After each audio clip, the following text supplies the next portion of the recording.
Hey everyone, it's Stephanie here, and today I have a video sharing a card that I've created with some new products from the Tons 2017 anniversary release.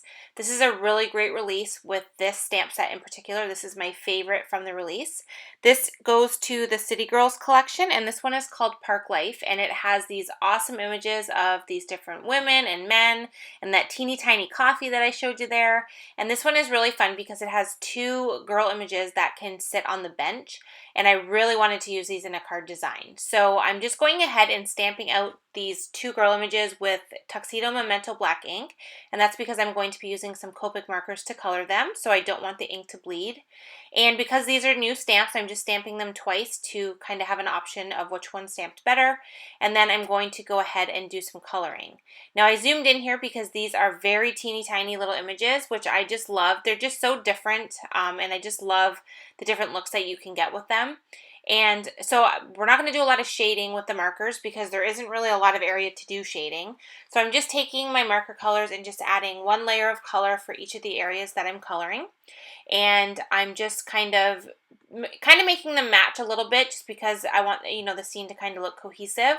So I'm giving them both jeans, and then I'm just kind of changing up their jackets, and then the boots and shoes I'm keeping the same color. And then I made one a brown hair and one with blonde hair.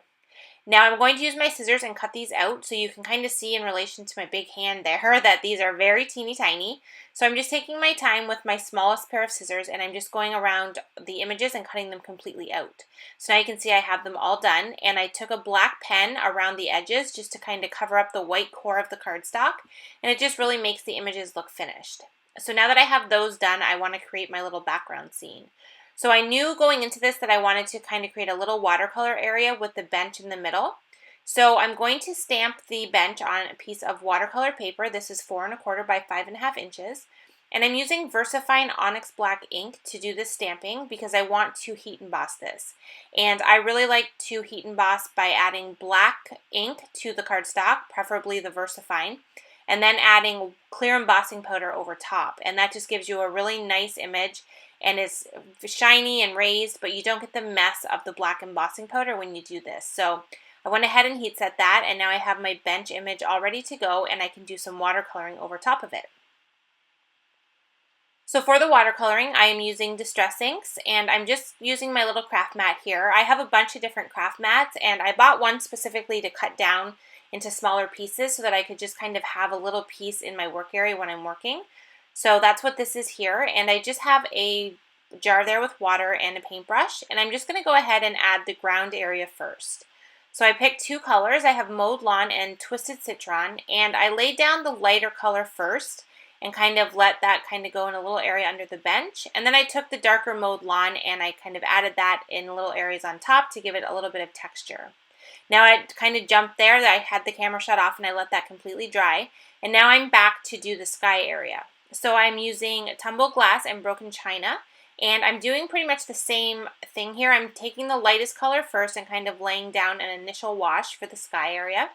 And then I'm taking some of that darker Broken China color, and I'm kind of letting the darker color hit where the grass meets it.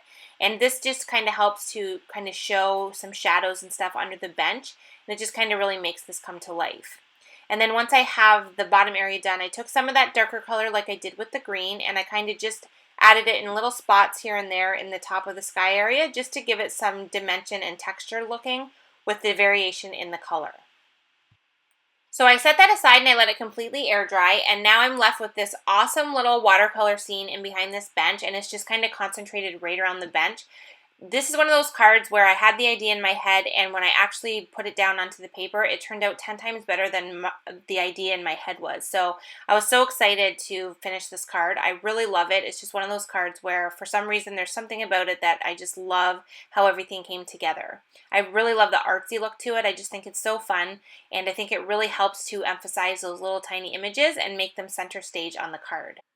For the actual sentiment on the card, I wanted something pretty plain. I didn't want anything too fancy. So I'm using the new Brushed Hug stamp set. I love that huge, large hugs. That's a really awesome stamp. But it was a little bit too big for this scene. So I just picked one of the little companion sentiment stamps that come in the set. And I'm going to be using the I'm Here For You. I thought it worked perfectly with the scene that I created because the girls kind of look like they're talking to each other, and I just thought the sentiment paired really well with the image. So I'm stamping it onto a little strip of black cardstock with Versamark ink, and then I'm just going to take some white embossing powder and add that over top of my stamped image. And then I'm going to use my heat gun and just go ahead and heat set that. And then I'm just going to kind of trim that down on the side, and you'll see that when I add it to the card. So now I have all the components done, and I can start to assemble the card. So I'm using some liquid glue to add the two girls to the bench, and that's just because they're pretty teeny tiny and it's going to be really hard to get a tape runner on those. And I really want to make sure I have them completely covered in adhesive because we are adhering them over that bench, which is embossed. So I want to make sure that they stick down really well and they're not going to go anywhere. So I just kind of added those onto the scene, and then I used my acrylic block and just set it on top, and that just helps to kind of hold it down until the glue sets. Now, I normally prefer to keep everything in one little clustered area, but I decided to take my sentiment and take it to the top of the card this time and not put it down where the girls were. And the main reason for that was I didn't like when I covered up part of that watercolor. I really like how it looks having all of the edges visible, and I didn't want to cover it up with the sentiment strip. So I put it at the top, and I really love this look. I think it looks really neat having it up in the top and leaving the focus on the bottom in the watercolor circle. And then once I added that on, I added it to a grout gray card base, and then that is going to complete today's card. So thank you so much for watching. I really appreciate you being here, and I will see you in the next video.